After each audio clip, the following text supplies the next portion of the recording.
안녕하세요. 곽종호입니다. 제가 굉장히 격조하였습니다.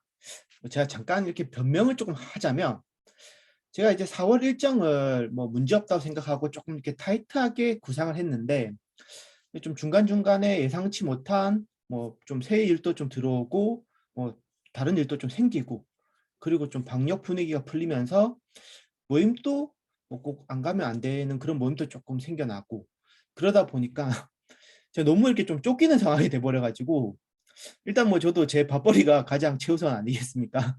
그래서 이 부분에 조금 늦어진 점 제가 심심한 사과의 말씀드리겠습니다.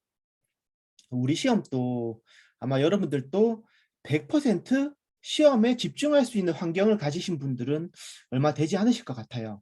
그래서 항상 여유 있게 계획하시고 절대로 많은 양을 쳐다보시지 마시고 소화할 수 있는 만큼만 대신에 확실하게 그게 우리의 전략입니다. 자, 우리가 이제 지난 18강에서는 부동산 개발 종류에 대해서 이야기했었는데 지금 부동산 재개발 때문에 또 굉장히 시끄럽죠. 뭐 지금이 아니라 항상 재개발은 시끄러웠습니다. 지금 이제 돈총 주공 재건축 사업 같은 경우가 약 한 5,900세대 정도 철거를 하고 10,000세대 이상이 공급되는 이제 서울에서 가장 큰 재건축 사업이거든요. 그런데 이제 이 시공사업단하고 이 조합하고 공사비 분쟁으로 공사가 지금 멈춰버렸습니다. 아, 우리는 이 추가 공사비 못 주겠다. 이거는 앞에 조합장이 비리다. 아, 지금 이 시공업체는 지금 아니 지금 공사가 지금 외상으로 우리가 이렇게 진행을 했는데 돈을 못 준다고 하면 어떡하냐. 이렇게 지금 멈출 수 없는 분쟁이 이렇게 생겨가지고 아마 지금 공급에 좀 차질이 있지 않을까. 그러니까 이제 2022년 같은 경우에 서울 주요 재개발 사업의 뭐 과반수 이상 60% 이상이 이러한 분쟁으로 분양이 연기되고 사업 내용이 변경되고 공사가 중단되는 등 차질을 빚고 있다고 합니다. 왜 이렇게 재건축이 이렇게 조합과 시공사업단 간에 분쟁이 많고 시끄러운가 잘 모르겠다면 18강을 다시 한번 복습 부탁드리겠습니다. 그리고 이제 또 이런 이야기가 나오면서 우리나라에서 뭐 자칭 근데 실제로 뭐 그런 것도 같아요. 제가 봤을 때 재개발의 최고의 전문가 한 사람이 야, 이거 재개발은 속도전이다. 아무리 비리가 많고 내가 연봉 20억을 가져가도 공사 몇 년 앞당겨서 분양시켜 버리면 이게 조합원들한테 훨씬 더 큰 이익이다라고 말씀하셨거든요. 뭐 물론 그분 말이 이제 현실감이 있는 이야기인데 뭐 그뿐만 아니라 우리 시험 공부 같은 경우도 속도전입니다. 자, 속도감 있게 오늘의 내용 들어가 보도록 하겠습니다. 자, 41번 부동산 신탁에 있어서 당사자는 자, 이제 당사자야. 부동산 소유하고 있는 위탁자와 부동산 신탁자인 수탁자 및 신탁 재산의 수익권을 배당받는 수익자로 구성되어 있다. 자, 우선 신탁이 뭘까요? 신탁부터 알고 가야 될 것 같은데 믿고 맡기는 거죠. 믿고 믿을 신 부탁할 때 이제 믿고 부탁을 하는 건데 많은 이제 부동산을 소유하고 있는 사람이 이 부동산 관련된 지식이 부족하니까 또는 뭐 내가 이제 자식들이 어린데 내가 사망하고 나면 이게 관리가 안 될 테니까 신탁회사를 찾아갑니다. 자, 이제 여기서 이제 이 부동산의 소유자는 위탁자라고 합니다. 신탁회사는 수탁자, 그리고 수익을 받는 사람은 수익자라고 합니다. 이 뭐 수익자는 위탁자가 될 수도 있고 뭐 제3자가 될 수도 있습니다. 우리가 이 용어부터 확실히 아셔야 되는데 이 용어를 절대로 헷갈리시면 안 됩니다. 사실 뭐 위탁자, 수탁자 뭐 그 말이 그만 같아가지고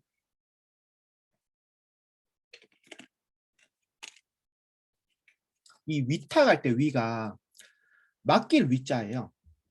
이제 한자로 이제 이 위자를 당연히 저는 쓸 줄을 모르는데 우리가 뭐 위탁금, 위탁분 뭐 그렇게 이제 이렇게 쓰고 있죠. 그리고 수탁의 수는 받을 숫자입니다. 받을 숫자고 이렇게 잘 모르겠으면 우리가 이렇게 외우셔야 됩니다. 소위님, 신수가 헌하십니다. 그러니까 소위는 이제 군대 계급이죠. 소위님, 신수가 헌하십니다.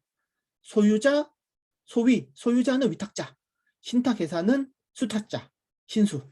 자, 소위님, 신수가 헌하십니다. 자, 요거 이제 기억해 주시고, 자, 이제 용어 정리는 되었죠? 자, 그럼 이제 이 신탁 계약이 위탁자가 있고 수탁자가 있으니까 서로 신탁 약정을 체결합니다. 아, 그러면 이 소유권을 부동산 신탁에서 니네한테 내가 넘길 테니까 뭐 10년이면 10년, 뭐 20년이면 20년 이렇게 기간을 정해서 이렇게 소유권을 이전해 줍니다. 형식적으로 소유권 이전해 주는 거죠. 그러면 이제 이 부동산의 운영과 관리는 신탁회사가 하게 됩니다. 그리고 발생하는 수익은 지정된 수익자에게 수익이 지급될 겁니다. 그리고 이제 이 기간이 다 도래하게 되면 소유권이 다시 원래 소유자한테 반환되는 형태입니다. 근데 이 소유자가 사망하면 신탁회사가 그 토지를 갖는 게 아니라 부동산을 갖는 게 아니라 당연히 법적 상속인에게 반환되겠죠. 그리고 우리 아까 이 수익자는 이 위탁자가 될 수도 있고 뭐 자녀나 아니면 뭐 별도로 지정할 수도 있습니다. 이게 이제 뭐 신기한 게 외국 같은 경우에는 강아지나 고양이를 지정하는 사례가 또 있어요. 그러니까 우리가 너무 강아지를 너무 사랑하면은 그 아이들로 지정할 수 있는 겁니다. 뭐 자녀보다 강아지가 나한테 더 잘해. 그러면 아, 강아지를 수익자로 지정할 수 있는 거지. 또 이제 신기한 거 이제 또 두 번째는 뭐가 있냐면, 자, 위탁자가 내가 망해버렸어. 내가 이 부동산을 이제 회사에다 소유권을 형식적으로 이전했는데 내가 망했어. 그럼 이 위탁한 이 부동산에 압류가 들어올 수 있을까요? 뭐 압류 들어오거나 뭐 경매 신청할 수 있을까요? 없습니다. 왜냐? 소유권이 이미 신탁회사한테 있어. 형식적이지만 이미 이 소유권이 이전되어 있기 때문에 이 위탁자한테 이 위탁자가 파산하더라도 이 부동산에 대해서는 압류를 할 수가 없습니다. 그러면 신탁회사가 망하면 경매할 수 있겠네? 그것도 아닙니다. 왜냐? 이 기간 뒤에는 원 소유자한테 반환해야 되는 형식적 소유권 이전이니까. 그래서 좀 안정성이 굉장히 높은 특성이 있습니다. 그 누구도 압류를 할 수가 없어. 좀 신기하죠? 그래서 뭐 악용되는 경우가 있어서 뭐 이렇게 뭐먼 하지 말라고 이렇게 정해놓은 것도 있는데 그런 부분까지는 뭐 모르셔도 될 것 같습니다. 자, 이제 뭐 시험에 이제 출제되는 부분은 부동산 신탁의 종류 파트인데요. 자, 첫 번째로 이제 관리 신탁이 나오죠. 이제 뭐 관리 신탁이라는 거는 말 그대로 신탁회사한테 관리를 맡기는 거죠. 모든 관리를 맡기는 것을 갑종 관리 신탁, 뭐 종합 관리 신탁이라고도 하고 단순히 소유권만 이전하는 것을 을종 관리 신탁이라고 합니다. 왜 소유권만 이전하죠? 뭐 그런 거는 뭐 굳이 내가 뭐 이거를 개발할 생각은 없지만 내가 지금 이 토지에 신경을 쓸 수 없어서 내가 신경 안 쓰는 사이면 누가 그 토지를 사용하거나 뭐 무덤으로 쓰고 이러면 안 되니까 뭐 이런 거 정도는 조금 확인해 달라. 이렇게 이 정도만 관리해 달라라고 해서 뭐 소유권을 맡기는 경우도 있거든요. 그런 경우는 이제 을종 관리 신탁이라고 하고 통상적으로 관리 신탁이라고 하면 갑종이라 생각하셔도 무방하겠습니다. 그리고 이제 두 번째 이제 처분 신탁이 나오는 건데 또 처분 신탁도 말 그대로인 거죠. 신탁회사한테 처분해 달라. 니네가 전문가니까 좋은 가격에 잘 팔아달라. 이렇게 처분을 맡기는 겁니다. 왜 처분을 맡길까요? 그러니까 쉽게 얘기해서 저한테 이제 뭐 한 500억짜리 뭐 1000억짜리 500억짜리 빌딩이 해볼게요. 한남동에 500억짜리 빌딩이 저한테 있어요. 바로 다 안 믿으시죠? 그러니까 이렇게 뭐 얼굴 보면 누가 그 말을 믿겠습니까? 그래서 이제 내가 이제 이걸 판다고 했는데 이걸 매수하고 싶은 사람이 있어. 그런데 계약금만 걸어도 이게 50억인데 곽정 얼굴 보고 이 계약을 못 하겠다 이거야. 그때 제가 이제 신탁회사를 중간에 같이 끼고 있으면은 믿을 수 있겠죠. 그래서 이제 소유권을 신탁회사에 등기한 후에 부동산을 처분하는 것이 바로 처분 신탁입니다. 그리고 이제 담보 신탁 같은 경우는 뭐 이거는 뭐 또 담보하면 우리는 또 대출 이야기겠죠. 담보 신탁은 이제 대출을 목적으로 하는데 어떤 부동산 소유자가 대출을 받아야 하는데 그냥 저당권 설정하고 은행 가서 대출 받으면 되죠. 예, 뭐 저당권 설정하면 되니까. 그런데 이제 뭐 그렇게 내가 저당권 설정하고 대출 받지 말고 이제 담보 신탁 약정이라는 걸 맺어서 이제 이 신탁 약정을 맺으면 소유권이 형식적으로도 신탁회사에 넘어가죠. 그러면 이 신탁회사는 이 원래 소유자한테 당연히 이제 뭐 약속된 어떤 이 증빙할 수 있는 공신력 있는 서류가 필요하니까 신탁 증서라는 걸 줍니다. 그럼 이제 원 소유자는 이제 신탁 증서라는 걸 받게 돼. 그러면 이제 이 신탁 증서를 가지고 은행 가서 대출을 받을 수 있습니다. 뭐 은행에서 이 신탁 계산 확인해 보면은 이렇게 담보가 있구나라고 이렇게 오케이 나오니까. 이렇게 되면은 이제 외국 같은 경우에는 이러한 방식이 저당권을 설정해서 내가 직접 대출을 받는 것보다 비용이 좀 저렴하기 때문에 활성화되어 있다고 하더라고요. 그런데 만약에 이제 이 상황에서 원리금을 내가 채무 불이행을 해서 원리금을 안 갚았어. 그러면 은행은 이 신탁 증권을 믿고 돈을 빌려줬기 때문에 신탁 회사에다가 변제 요청을 하겠죠. 그러면 이 신탁 증서가 담보였으니까. 그러면 이제 이 신탁 회사가 이 부동산을 처분을 해서 변제를 해주게 됩니다. 그리고 뭐 이걸 뭐 신탁 증서 금융이라고도 이야기합니다. 자, 그리고 이제 개발 신탁 넘어가서 이 개발 신탁이라는 거는 모든 지금 관리 신탁, 처분 신탁, 담보 신탁, 개발 신탁 다 그냥 말 그대로 그냥 이해하시면 돼요. 개발 신탁은 당연히 개발을 목적으로 신탁을 맡기겠지. 나 땅이 있는데 이 내 땅을 신탁회사에 맡겨서 좀 얘들이 개발을 해주면 좋겠네. 그래서 이 신탁회사 니네가 전문가니까 뭐 자금도 니네가 좀 어떻게 마련해오고 니네 노하우 발휘해서 좀 잘해봐. 그리고 수익 생기면 나한테 배당해줘. 이게 바로 개발 신탁입니다. 그러니까 토지를 소유하고 있는 사람 입장에서는 어떤 장점이 있을까요? 일단 자금 조달이 쉽겠죠. 난 돈 없어도 이 사람들이 뭐 금융에 대해서 더 잘 알 테니까. 그래서 이제 개발 비용 부담이 줄어들고 어찌됐건 이 위험을 우리가 같이 가지고 가기 때문에 아무래도 이 전문가가 개발하는 부분이 성공할 가능성이 더 높고 또 이제 우리가 이제 각자 좀 위험을 서로 리스크를 이제 분담하기 때문에 위험도 줄어들겠죠. 그런데 이제 단점이 뭐가 있냐면 신탁이니까 소유권이 이전되잖아. 그게 우리는 너무 받아들일 수 없는 거야. 다 좋아도 이거 내 건데 소유권을 내가 이전된다는 건 인정할 수 없다.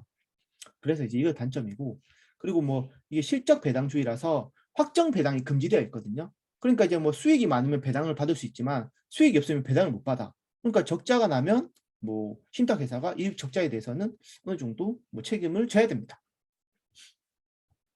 그러니까 개발 신탁은 이제 개발 비용 부담 감소하는 장점과 위험이 분산되는 장점이 있지만 토지 소유권을 이전을 해야 되는 우리가 절대 땅 주인은 받아들일 수 없는 특히 뭐 땅 같은 경우는 사기도 굉장히 많지 않습니까? 땅 주인은 절대로 받아들일 수 없는 그런 단점이 있더라.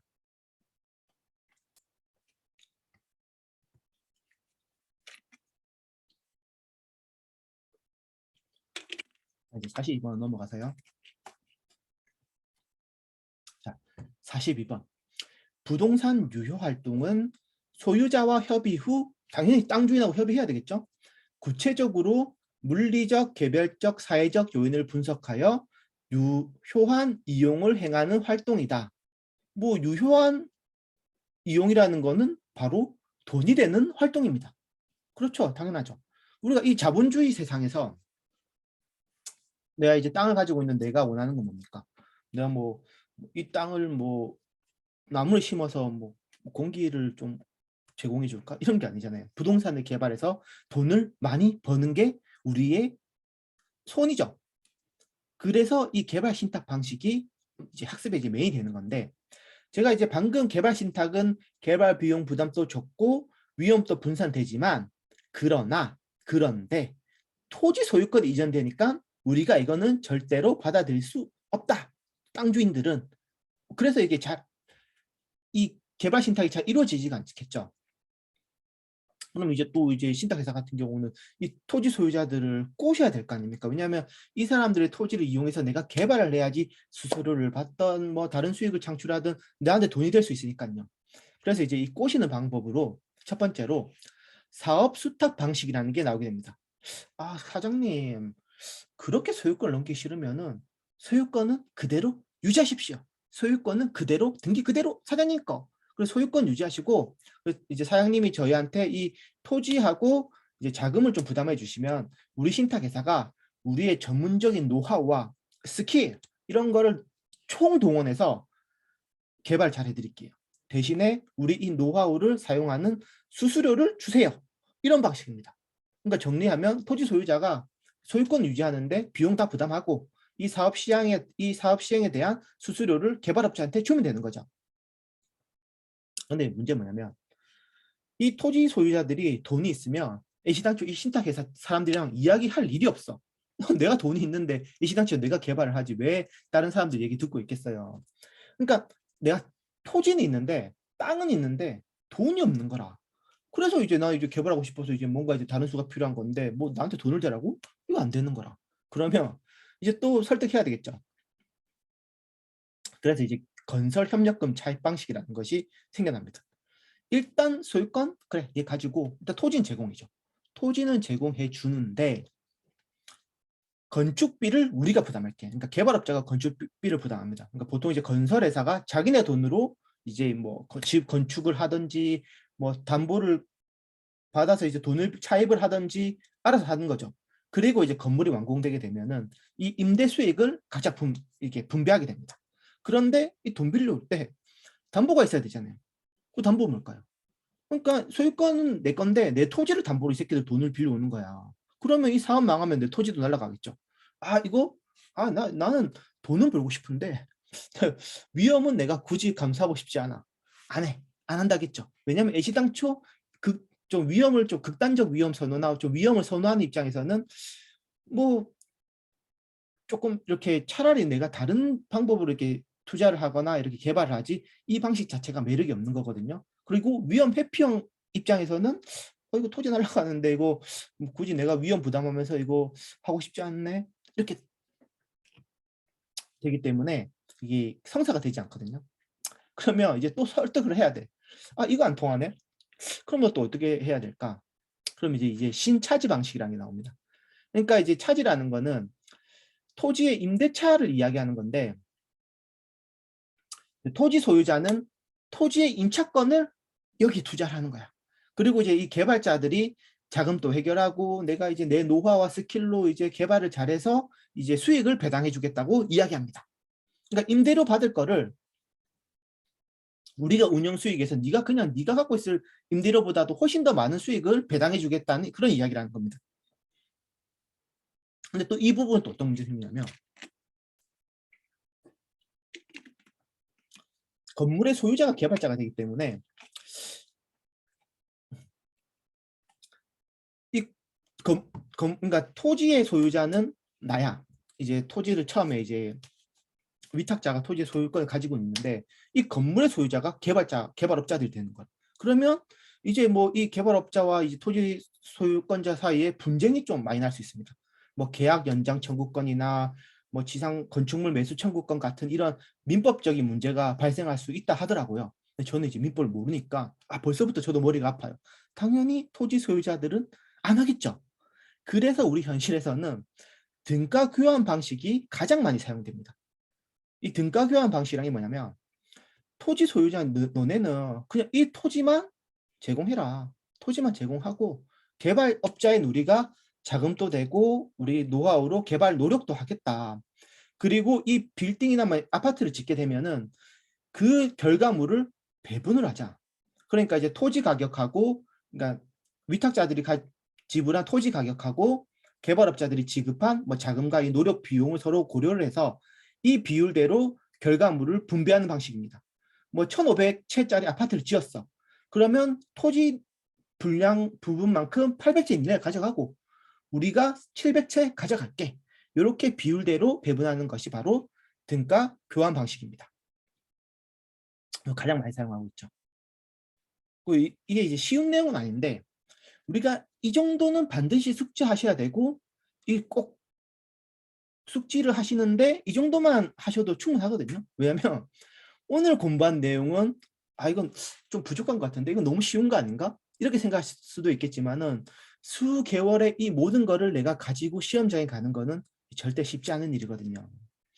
그래서 뭐 한번 천천히 한번 잘 용어 위주로 해서 잘 좀 학습해 주시고 시청해 주셔서 감사드리면서 저는 이 시간은 늦지 않게 찾아뵙겠습니다. 항상 건강하시고 행복하세요. 감사합니다.